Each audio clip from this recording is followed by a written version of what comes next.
Bonjour à tous et toutes, c'est Nessendil pour Dino World et le chapitre 15 qui est nommé Les animaux du clan Sky. Anastasia avait profité de l'aube et de ses premiers rayons de soleil timide pour se lever. Il n'y avait pas de bruit dans la maison, et même Lumière était restée en boule sur son lit.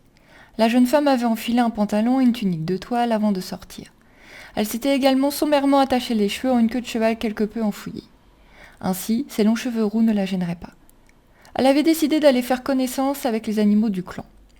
Si elle devait être une des dresseuses du clan, autant connaître les animaux qui vivaient déjà ici. Arthur lui en avait parlé un peu, mais elle avait envie de faire son tour seule. 3 jours qu'elle vivait ici, et il fallait avouer qu'elle s'y faisait plutôt bien. Hugo était de très agréable compagnie, et Mira lui semblait être une adorable jeune femme dont elle avait envie de se rapprocher.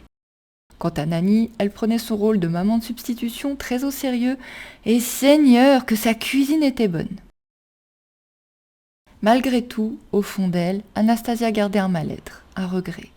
Celui d'avoir perdu sa vie d'avant, d'être arrivée ici sans son consentement. Pourquoi ? Trouverait-elle la réponse un jour ? Le village était calme. Seuls les gardes faisaient tranquillement leur ronde près des palissades. Ces murs, qui devaient, sommairement, les protéger contre les animaux sauvages, mais aussi les nervas, ceux qui tuaient les nouveaux sans autre forme de procès. Le village n'était pas si grand, et elle arrivait déjà devant la cabane du chef. La jeune femme se fit très discrète. Elle n'avait aucune envie de tomber sur l'eau. Son chef, elle s'y faisait pas. Ça faisait trop moyenâgeux pour elle. Et puis on ne pouvait pas dire que l'homme donnait envie de s'en approcher, avec son visage fermé et sa voix dure.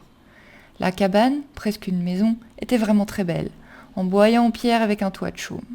Anastasia ne s'imaginait pas un seul instant construire une telle chose. Effectivement, les dons de chacun étaient très différents. Sur le côté, il y avait un enclos, celui de Marcus. Le carnot du chef, lui avait-on dit. Mais à quoi ressemblait un carnot ? Oh, magnifique ! L'animal tourna lentement sa tête pourvue de petites cornes vers elle à son arrivée contre la barrière. Il était de haute taille, bien plus que le raptor. Il y avait des pattes avant mais vraiment ridicules. Anastasia ne put s'empêcher de rire et l'animal grogna légèrement en réponse. « Désolé Marcus, mais la nature a vraiment été vilaine avec toi. » Arrêtant de se moquer, elle s'approcha encore, le fixant dans les yeux, puis elle inclina la tête de façon respectueuse et la garda légèrement baissée. L'animal s'approcha. La jeune femme ne fit pas un geste, tandis qu'il vient lui renifler le haut du crâne.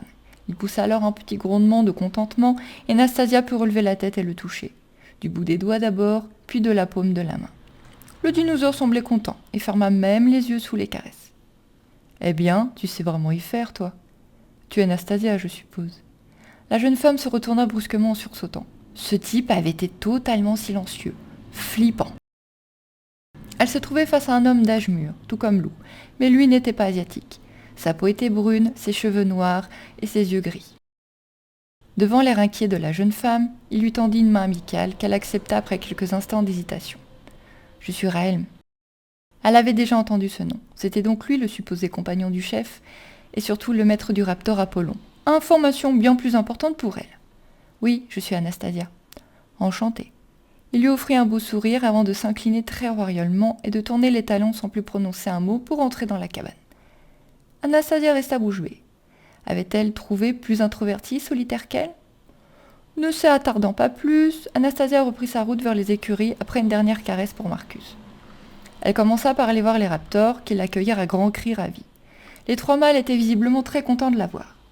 La jeune femme entra dans l'enclos où ils vivaient maintenant ensemble et jouait avec eux de longues minutes. Jouer était bien le terme. Anastasia courait, sautait, esquivait les raptors qui s'en donnaient à corps joie autour d'elle, toujours avec respect et sans la blesser. Si la jeune femme était heureuse d'être ici par moments, c'était bien pour ça. Ces moments de jeu et de complicité avec les animaux. Elle n'avait jamais eu de chien ou de chat, pas même un poisson rouge. Mais maintenant, elle savait qu'elle ne pourrait plus se passer de la présence d'un animal. Jamais.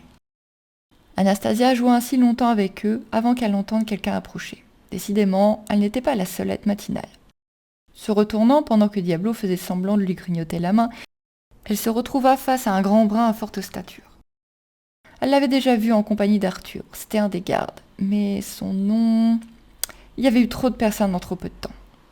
Voyant le questionnement certainement très visible sur son visage, il prononça, amusé. « Je suis Théo. » Et heureusement que je connais tes capacités, sinon voir ta main dans la gueule de ce raptor m'aurait bien fait flipper. Effectivement, ça devait être un étrange spectacle. Nastasia lui sourit. Je suppose que je n'ai pas à me présenter.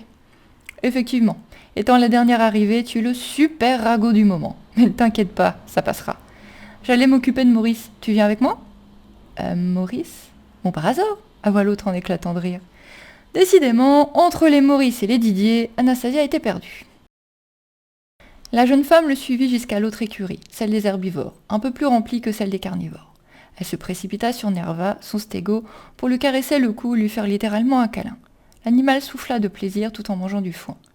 Après ce moment de complicité, Anastasia porta son attention sur les autres animaux.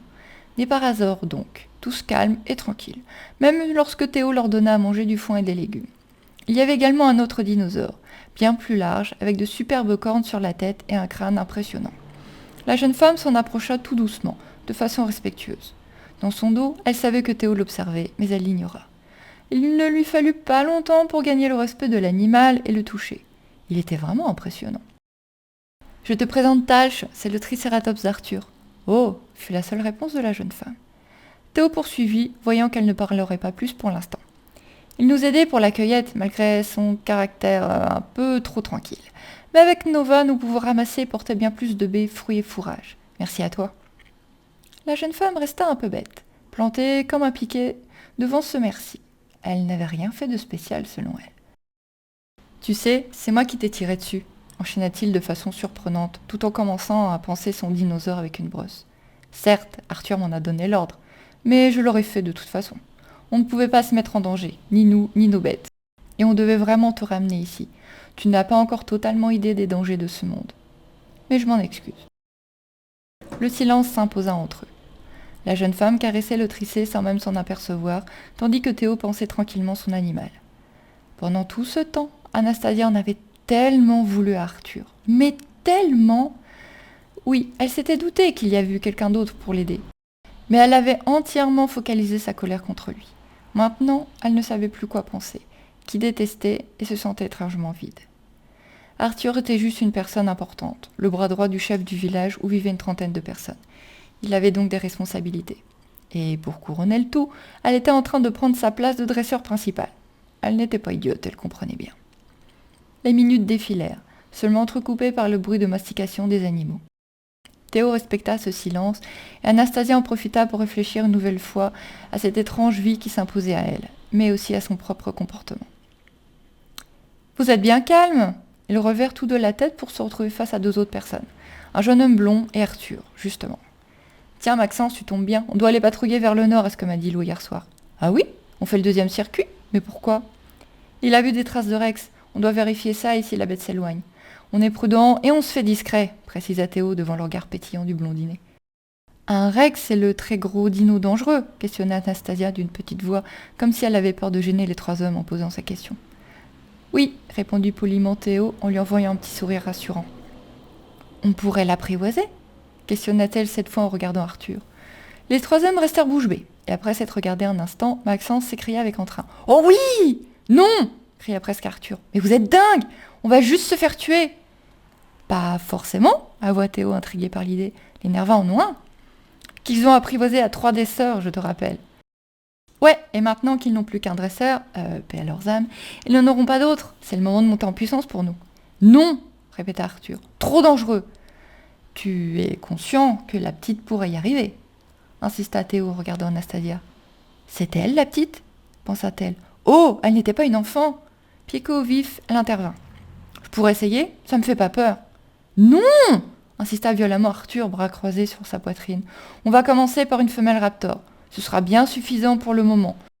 On pourra tenter de faire de la reproduction pour que tous nos gardes en aient pour monture. Des œufs nous feront également une belle monnaie d'échange. Fin de la discussion !» insista-t-il pour tous, avant de tourner les talons, visiblement de très mauvaise humeur, pour changer.